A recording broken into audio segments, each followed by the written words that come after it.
Did Yahoo and Google turn me into a racist? Quick, go to your computer and search for images under the keyword boardroom. Now try the words executive, followed by the words success and corporate. Notice anything? Last week, I was en route to delivering the opening address at the G20 Summit in London. The focus of this year's conference was investment in African infrastructure. I was busy preparing my presentation for the ministers of Africa and other nations when I noticed something peculiar. All of the images I had selected for my presentation depicted Caucasian men and women. My first reaction was horror. Was this one of those subtle signs of racism the Black community is raging about in the media today? One of those prejudices that periodically come to light, as it did in the Trayvon Martin case? Was I a closet racist? What other explanation could there be for including only pictures of white executives, entrepreneurs, and leaders? Sometimes we're confronted with a truth so ugly that it's difficult to swallow. As I carefully looked over the 80-something slides I had assembled, the evidence was staring me right in the face. There was no hiding. So in tandem with looking for a large stick to beat myself with, I jumped back on Yahoo and Google Images to search for racial balance, images which reflected the real working world. I had time. I could fix the problem before I embarrassed myself in public. But here's where I discovered something much more disturbing. It wasn't me. The first few pages of images that appeared were almost exclusively Caucasian, almost no Black men or women. A few smatterings of Asians here and there, no Hispanics, and no physically challenged. My computer screen filled with pictures of healthy white men and women working in beautiful offices. I called the college intern who was helping me get ready over to my desk. "Take a look at this," I said. "Notice anything?" She shook her head no.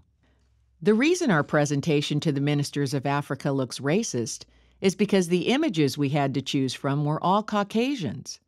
She looked doubtful. So I said, "Stay here. Let's check other words." Then together we typed in climbing the corporate ladder, and then successful business leaders. We continued typing in other search words related to achievement with similar results, overwhelmingly white, and in some cases, no representation of other races whatsoever. But here's where things get really interesting. On a whim, we decided to search the word ghetto, followed by pimp, starvation, and street gangs. I'll let you guess which races appeared.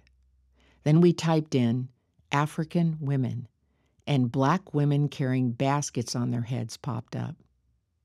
Now, I don't like to jump to conclusions. I hesitate to accuse Google and Yahoo images of racism. Perhaps this was the unintended consequence of a search algorithm gone wrong. Or maybe my search words weren't specific enough. I should have typed African women in business suits. It could have been some program that searches based on preferences I may have shown in the past, which in effect would mean that I was a racist.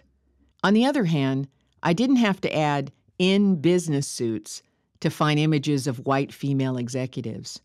The word executives was sufficient.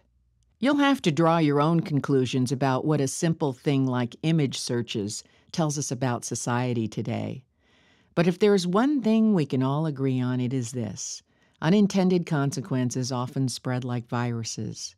The only antidote to becoming the unwitting proponent of racism has always been, and always will be, awareness and diligence.